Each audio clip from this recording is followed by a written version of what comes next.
Hello दोस्तों, नमस्कार। मैं भी एक आप सभी का बहुत बहुत स्वागत करता हूं आपके अपने इस उड़ूक परिवार में।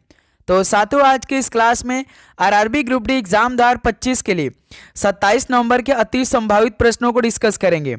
60 क्वेश्चन इस क्लास में डिस्कस करेंगे और आप सभी का सही करने का टारगेट 60 क्वेश्चन में से 60 क्वेश्चन रहने वाले हैं। तो साथियों, ग्रुप डी का पेपर 27 नवंबर से शुरू हो रहा है, जो कि 16 जनवरी तक चलने वाला है। इस बार पेपर पूरे 50 दिनों में कंप्लीट होने वाला है।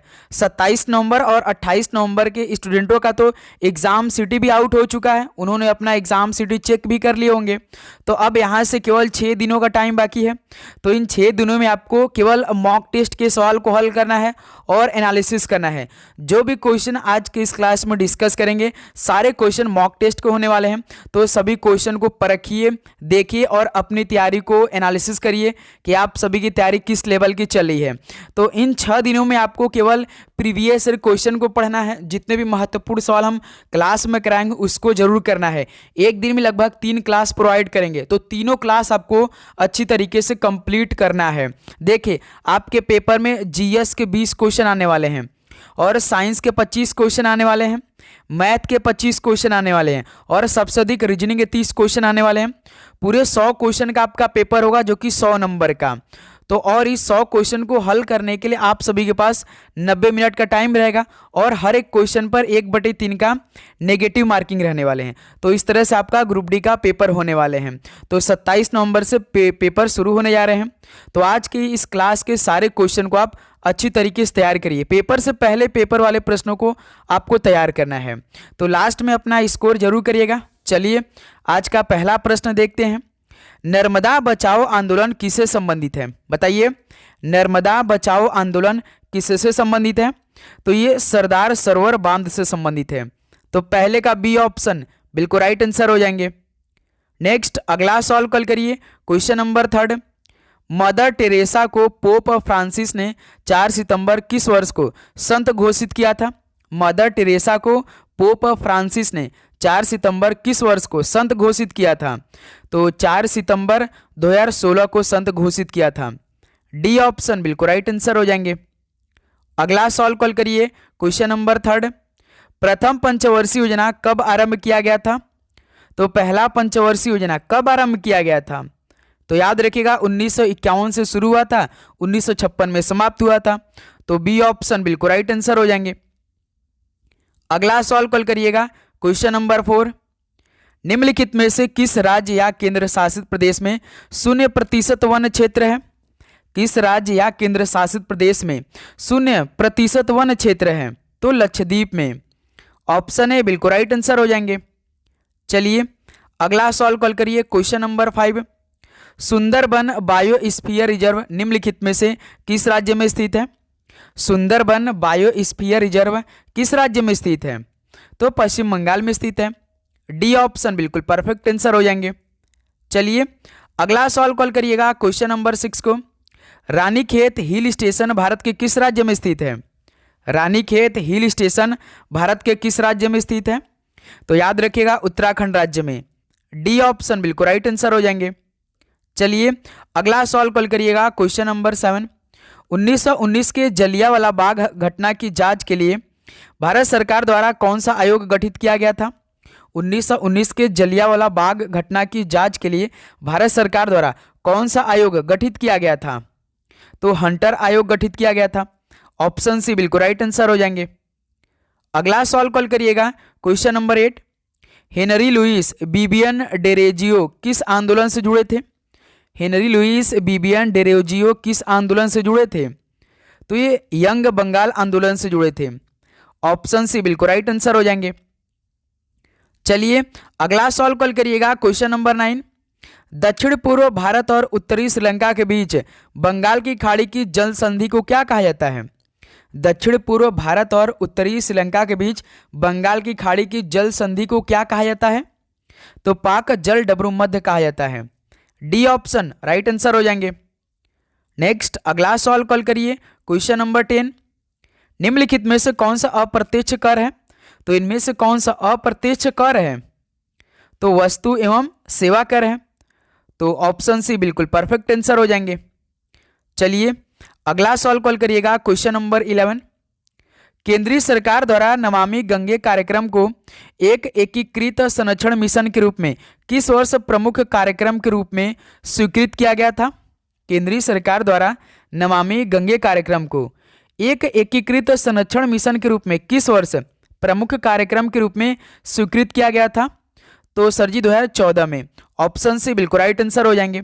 तो साथियों, आगे बढ़ने से पहले आप सभी से प्लीज़ एक ही रिक्वेस्ट करेंगे कि चैनल को जरूर सब्सक्राइब कर लीजिएगा ग्रुप डी एग्ज़ाम के लिए, क्योंकि जो आपका 16 जनवरी तक पेपर चलने वाला है, तो जब तक आपका पेपर समाप्त नहीं हो जाता तब तक पूरे क्लास को देना है, कंप्लीट देना है, अच्छी तरीके से एक एक क्वेश्चन देना है।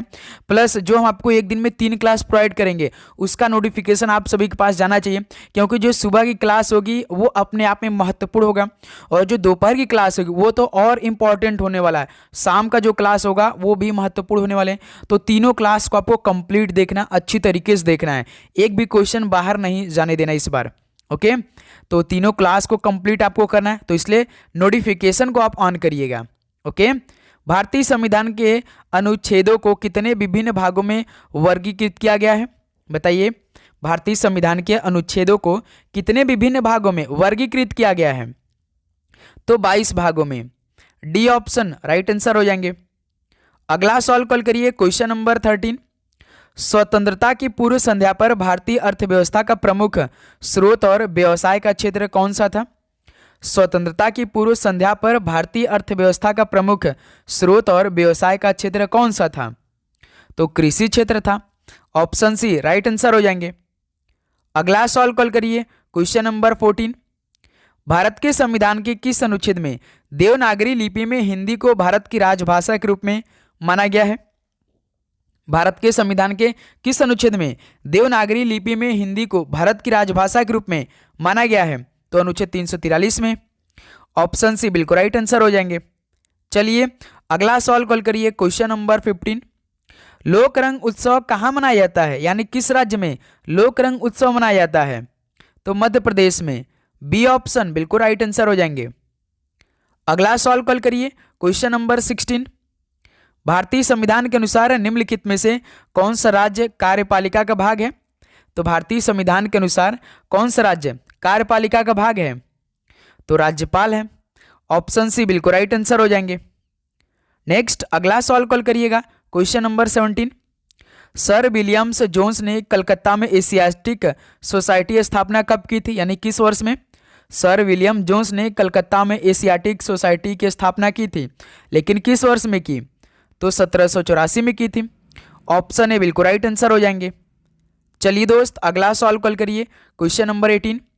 तीसरी पंचवर्षीय योजना के समय भारत के प्रधानमंत्री कौन थे? तीसरी पंचवर्षीय योजना के समय भारत के प्रधानमंत्री कौन थे? तो तीसरी पंचवर्षीय योजना का टाइम पीरियड हमने आपको बताया था। पहला कब से लेकर कब तक स्टार्ट हुआ था पंचवर्षीय योजना? 1951 से लेकर 1956 के बीच में। दूसरा 1956 से लेकर 1961 के बीच में। तीसरा 1961 में शुरू हुआ था, 1966 तक चला था। 67 और 68 आपका अवकाश जो योजना अवकाश घोषित किया गया था। उसके बाद 1969 से 74 तक आपका चौथा चला था, 74 से 78 तक पांचवा चला था। तो भारत के प्रधानमंत्री कौन थे 1961 से लेकर 1966 के बीच तक? तो जवाहरलाल नेहरू जी थे। डी ऑप्शन राइट आंसर हो जाएंगे। अगला सवाल कॉल करिएगा क्वेश्चन नंबर 19।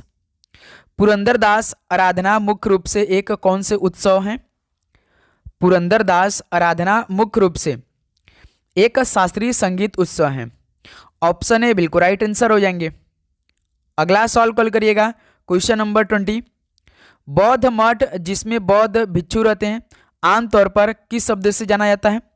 बौद्ध मठ जिसमें बौद्ध भिक्षु रहते हैं आमतौर पर किस शब्द से जाना जाता है? तो बिहार के नाम से जाना जाता है। डी ऑप्शन राइट आंसर हो जाएंगे। अगला सवाल कॉल करिएगा क्वेश्चन नंबर 21। निम्नलिखित में से कौन सी हिमालय की चोटी भारत में स्थित है? बताइए कौन सी हिमालय की चोटी भारत में स्थित है? तो कामेत की। ऑप्शन ए बिल्कुल राइट आंसर हो जाएंगे। अगला सवाल कॉल करिए क्वेश्चन नंबर 22। भारतीय संविधान में मौलिक कर्तव्य संविधान के किस भाग में दिए गए हैं? बताइए भारतीय संविधान में मौलिक कर्तव्य संविधान के किस भाग में दिए गए हैं? तो सर जी भाग 4A में दिया गया है। डी ऑप्शन बिल्कुल राइट आंसर हो जाएंगे। चलिए अगला सवाल कॉल करिएगा, क्वेश्चन नंबर 23। भारतीय संविधान के अनुच्छेद 243 क्यों के तहत नगर पालिकाओं को कितनी श्रेणियों में वर्गीकृत किया गया है? बताइए, भारतीय संविधान के अनुच्छेद 243 क्यों के तहत नगर पालिकाओं को कितनी श्रेणियों में वर्गीकृत किया गया है? तो 3 वर्ग में किया गया, 3 श्रेणियों में उनको अलग अलग वर्गीकृत किया गया है। ऑप्शन ए बिल्कुल राइट आंसर हो जाएंगे। चलिए अगला सवाल कॉल करिएगा, क्वेश्चन नंबर 24। तवा बांध का निर्माण किस दशक में हुआ था? तवा बांध का निर्माण किस दशक में हुआ था? तो 1970 के दशक में हुआ था। ऑप्शन सी बिल्कुल राइट आंसर हो जाएंगे। नेक्स्ट अगला सवाल कॉल करिए, क्वेश्चन नंबर 25। हरिजन सेवक संघ की स्थापना अस्पृश्यता नामक बुराई के उन्मूलन के प्रयोजनार्थ 1932 में किसके द्वारा की गई थी? बताइए, हरिजन सेवक संघ की स्थापना किसके द्वारा की गई थी? बताइए। तो महात्मा गांधी जी द्वारा की गई थी भाई। डी ऑप्शन बिल्कुल राइट आंसर हो जाएंगे। चलिए दोस्त अगला सवाल कॉल करिए, क्वेश्चन नंबर 26। जर्मनी की रेडियो की सेवा के हिस्से के रूप में आजाद हिंद रेडियो सेवा किस वर्ष शुरू हुई थी? बताइए, जर्मनी की रेडियो की सेवा के हिस्से के रूप में आजाद हिंद रेडियो सेवा किस वर्ष शुरू हुई थी? तो 1942 में। ऑप्शन ए बिल्कुल राइट आंसर हो जाएंगे। अगला सवाल कॉल करिए दोस्त, क्वेश्चन नंबर 27। भारतीय संविधान के किस भाग का संबंध पंचायतों से है? भारतीय संविधान के किस भाग का संबंध पंचायतों से है? तो याद रखिएगा भाग 9 है। ऑप्शन सी बिल्कुल राइट आंसर हो जाएंगे। चलिए अगला सवाल कॉल करिए, क्वेश्चन नंबर 28। निम्नलिखित में से किसे कोशिका का ऊर्जा गृह कहा जाता है? बताइए, किसे कोशिका का ऊर्जा गृह कहा जाता है? तो सूत्र कणिका को बोलते हैं। ऑप्शन बी बिल्कुल राइट आंसर हो जाएंगे। चलिए अगला सवाल कॉल करिएगा, क्वेश्चन नंबर 29। किसी उदासीन विलयन का पीएच पैमाने पर कितना होता है? किसी उदासीन विलयन का पीएच पैमाने पर कितना होता है? तो दोस्त मेरे 7 होता है। ऑप्शन सी बिल्कुल राइट आंसर हो जाएंगे। चलिए अगला सवाल कॉल करिए, क्वेश्चन नंबर 30। टिटनेस तंत्रिका तंत्र का एक गंभीर रोग है जो विष का उत्पादन करने वाले, ये किसके कारण होता है? टिटनेस तंत्रिका तंत्र का एक गंभीर रोग है जो विष का उत्पादन करने वाले, किसके कारण होता है? तो सर जी जीवाणु के कारण होते हैं। डी ऑप्शन बिल्कुल राइट आंसर हो जाएंगे। ओके तो दोस्त मेरे जो दिन की क्लास आएगी ना वो तो अपने आप में अति महत्वपूर्ण रहने वाले हैं। दिन के क्लास आप बिल्कुल भी मिस नहीं करेंगे। और शाम में जो हम आपको क्लास प्रोवाइड करते हैं वो रीजनिंग के क्लास प्रोवाइड करते हैं, तो इसलिए आप नोटिफिकेशन को ऑन करिएगा। ओके, निम्नलिखित में से कौन सी जनजाति तमिलनाडु राज्य की मूल निवासी नहीं है? तो इनमें से कौन सी जनजाति तमिलनाडु राज्य की मूल निवासी नहीं है? तो याद रखिएगा भूटिया। भूटिया तो भाई सिक्किम राज्य की है, आप सभी को याद होगा। तो क्यों? तो सी ऑप्शन परफेक्ट आंसर हो जाएंगे। तो भूटिया जनजाति तमिलनाडु राज्य की मूल निवासी नहीं है, ये सिक्किम की मूल निवासी हैं। ओके चलिए अगला सवाल कॉल करिए, क्वेश्चन नंबर 32। 19वीं शताब्दी में निर्मित अजमेर का सोनाजी की नसिया मंदिर किसको समर्पित है? बताइए, 19वीं शताब्दी में निर्मित अजमेर का सोनाजी की नसिया मंदिर किसको समर्पित है? तो भगवान ऋषभ देव जी को। बी ऑप्शन बिल्कुल परफेक्ट आंसर हो जाएंगे। चलिए दोस्त अगला सवाल कॉल करिए, क्वेश्चन नंबर 33। कर्नाटक संगीत पितामह के रूप में प्रतिष्ठित किसके अत्यधिक प्रख्यात संगीतकारों में से एक है? बताइए, कर्नाटक संगीत पितामह के रूप में प्रतिष्ठित अत्यधिक प्रख्यात संगीतकारों में से एक हैं, तो कौन है भाई? तो पुरंदरदास है। ऑप्शन ए बिल्कुल राइट आंसर हो जाएंगे। अगला सवाल कॉल करिए, क्वेश्चन नंबर 34। जाट जटिन निम्नलिखित में से किस राज्य का सबसे लोकप्रिय लोक नृत्य है? जाट जटिन ये किस राज्य का सबसे लोकप्रिय लोक नृत्य है? तो ये बिहार राज्य का है। ऑप्शन सी बिल्कुल राइट आंसर हो जाएंगे। अगला सवाल कॉल करिए दोस्त, क्वेश्चन नंबर 35। यूराल औद्योगिक क्षेत्र किस दिशा में स्थित है? यूराल औद्योगिक क्षेत्र किस देश में स्थित है? तो ये रूस देश में स्थित है। डी ऑप्शन बिल्कुल राइट आंसर हो जाएंगे। नेक्स्ट अगला सवाल कॉल करिए, क्वेश्चन नंबर 36। लंबाई का एसआई मात्रक क्या होता है? लंबाई का एसआई मात्रक क्या है? तो सर जी मीटर है। ऑप्शन है बिल्कुल राइट आंसर हो जाएंगे। सबसे पहले तो आपको सभी बेसिक क्वेश्चन मालूम होना चाहिए, क्योंकि लगभग मान के चलिए साइंस के जो 25 क्वेश्चन आने वाले हैं और जीएस करंट अफेयर के 20 क्वेश्चन, तो साइंस के 25 क्वेश्चन में से 7-8 क्वेश्चन तो बिल्कुल बेसिक आने वाले हैं, और जीएस करंट अफेयर में कम से कम 6 से 7 क्वेश्चन आपको बेसिक देखने को मिलेगा, जो कि बहुत ही ईजी लेवल के आपको देखने को मिलेगा। तो सभी क्वेश्चन तैयार करिएगा, ठीक है। बस आपको डेली क्लास कर लेनी है। द्वितीय बौद्ध संगीत यानी सेकेंड बुद्धिस्ट काउंसिल किसके द्वारा वैशाली में आयोजित किया गया था? बताइए, द्वितीय बौद्ध संगीति किसके द्वारा वैशाली में आयोजित की गई थी? तो कालाशोक के द्वारा। डी ऑप्शन राइट आंसर हो जाएंगे। अगला सवाल कल करिएगा, क्वेश्चन नंबर 38। निम्नलिखित में से किस महासागर में कुरोशियो द्वारा धारा प्रवाहित होती है? बताइए, किस महासागर में कुरोशियो धारा प्रभावित होती है? तो प्रशांत महासागर में। बी ऑप्शन बिल्कुल राइट आंसर हो जाएंगे। चलिए अगला सवाल कल करिए, क्वेश्चन नंबर 39। निम्नलिखित में से किस संवैधानिक संशोधन द्वारा मौलिक कर्तव्यों को भारतीय संविधान में शामिल किया गया था? किस संवैधानिक संशोधन द्वारा मौलिक कर्तव्यों को भारतीय संविधान में शामिल किया गया था? तो दोस्त मेरे याद रखिएगा 42वां संशोधन में। ऑप्शन सी बिल्कुल राइट आंसर हो जाएंगे। चलिए अगला सवाल कल करिएगा, क्वेश्चन नंबर 40। बालतोरो ग्लेशियर हिमालय के निम्न में से किस उप पर्वतमाला में स्थित है? बताइए, बालतोरो ग्लेशियर हिमालय की किस उप पर्वतमाला में स्थित है? तो याद रखिए काराकोरम में। बी ऑप्शन बिल्कुल राइट आंसर हो जाएंगे। अगला सवाल कल करिएगा, क्वेश्चन नंबर 41। निम्नलिखित में से कौन सा राज्य हीरो के औद्योगिक पैमाने पर खनन में शामिल देश की एकमात्र खदान का क्षेत्र है? कौन सा राज्य हीरो के औद्योगिक पैमाने पर खनन में शामिल देश की एकमात्र खदान का क्षेत्र है? तो मध्य प्रदेश राज्य है। ऑप्शन सी बिल्कुल राइट आंसर हो जाएंगे। चलिए अगला सवाल कल करिएगा, क्वेश्चन नंबर 42। निम्न में से कौन सा राज्य सैकुटी जाई लोक संगीत परंपराओं का उद्गम स्थल है? तो कौन सा राज्य सैकुटी जाई लोक संगीत परंपराओं का उद्गम स्थल है? तो मिजोरम राज्य है। बी ऑप्शन बिल्कुल राइट आंसर हो जाएंगे। चलिए दोस्त अगला सवाल कॉल करिएगा, क्वेश्चन नंबर 43। दल बदल विरोधी कानून से संबंधित भारतीय संविधान की अनुसूची कौन सी है? दल बदल विरोधी कानून से संबंधित भारतीय संविधान की अनुसूची कौन सी है? तो सर जी 10वीं अनुसूची है। बी ऑप्शन बिल्कुल राइट आंसर हो जाएंगे। चलिए अगला सवाल कॉल करिए, क्वेश्चन नंबर 44। भारतीय समाजवाद किस प्रकार का समाजवाद है? भारतीय समाजवाद किस प्रकार का समाजवाद है? तो लोकतांत्रिक समाजवाद है। ऑप्शन सी बिल्कुल राइट आंसर हो जाएंगे। अगला सवाल कॉल करिए दोस्त, क्वेश्चन नंबर 45। ओलंपिक में कुश्ती की कितनी शैलियां हैं? ओलंपिक में कुश्ती की कितनी शैलियां हैं? तो 2 शैलियां हैं ओलंपिक में। बी ऑप्शन बिल्कुल राइट आंसर हो जाएंगे। चलिए दोस्त अगला सवाल कॉल करिए, क्वेश्चन नंबर 46। भारतीय संविधान में भ्रातृत्व शब्द का अर्थ क्या है? बताइए, भारतीय संविधान में भ्रातृत्व शब्द का क्या अर्थ होता है? तो भाईचारे की भावना। ऑप्शन ए बिल्कुल राइट आंसर हो जाएंगे।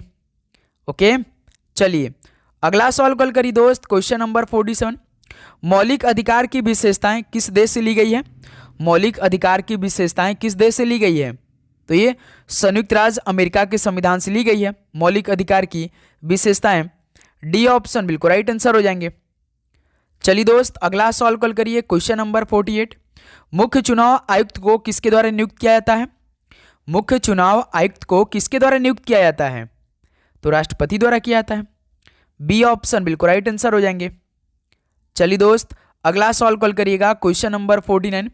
किस गवर्नर जनरल ने ब्रिटिश भारत में बेअबगत का सिद्धांत यानी हड़पने की नीति तैयार किया था?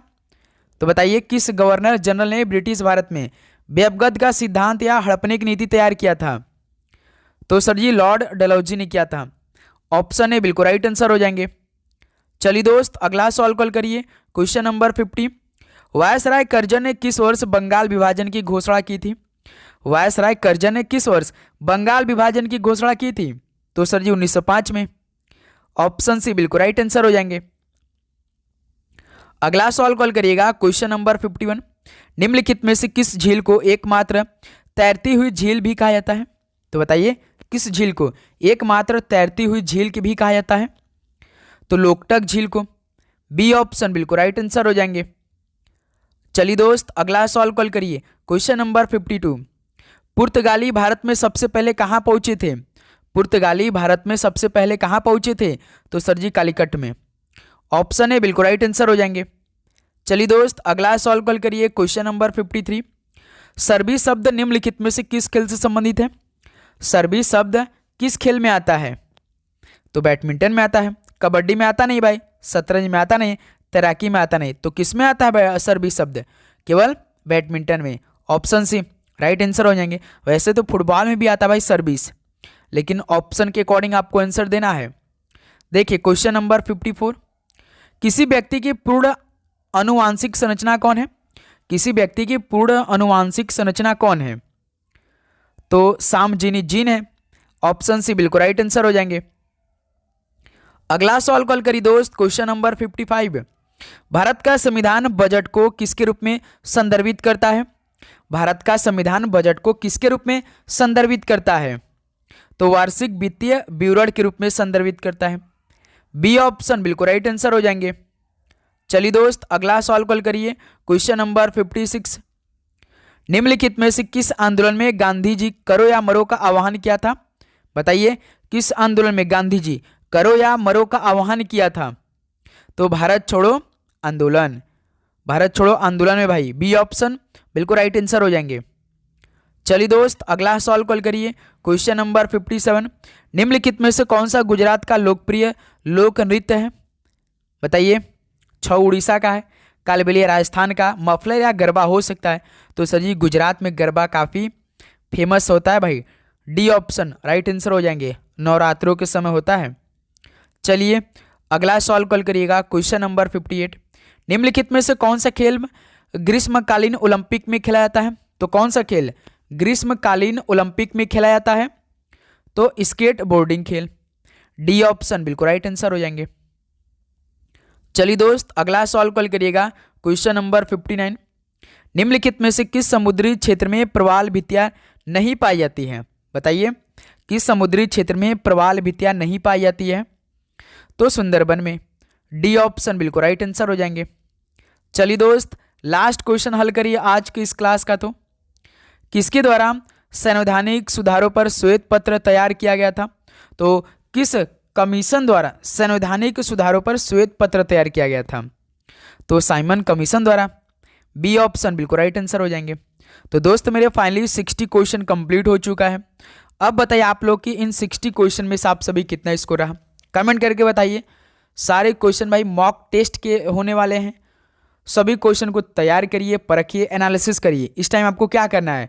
पहले तो मॉक टेस्ट लगाना है, एनालिसिस करना है, मॉक टेस्ट लगाना है, एनालिसिस करना है, यही सब काम करना है। जो भी हम क्लास में क्वेश्चन करवा देंगे उसको हल करना है, यदि आप सभी को मॉक टेस्ट के सवाल नहीं मिल पाते तो दोस्त मेरे डेली क्लास आएगी, अच्छी तरीके से एक क्वेश्चन आएगी, आपको सभी क्वेश्चन को तैयार करना है। और एक दोपहर में भी क्लास आएगी, तो उस क्लास को जरूर अटेम्प्ट करना है। चैनल को सब्सक्राइब आप कर लीजिए भाई। यदि आपको एग्जाम डेट मालूम हो जाएगा 4 दिन पहले, तो आप कमेंट करके जरूर बताइएगा कि आपका किस तारीख को एग्जाम होने वाला है। ठीक है, तो चलिए भाई इस क्लास को यहीं पर समाप्त करते हैं। मिलते हैं साथ ही एक और नए क्लास के साथ। तो आप जरूर से नोटिफिकेशन को ऑन करिए। तो आप सभी को एग्जाम के लिए best of luck. Mata Rani की कृपा रहेगी, आपका पेपर बहुत अच्छा जाए और पेपर भी आपका बहुत ही अच्छी तरीके से जाने वाले हैं, क्योंकि आपकी तैयारी बहुत ही अच्छी तरीके से होने वाली है। ओके, तो जय हिंद, जय भारत, पढ़ाई करते रहिए। All the very best. धन्यवाद।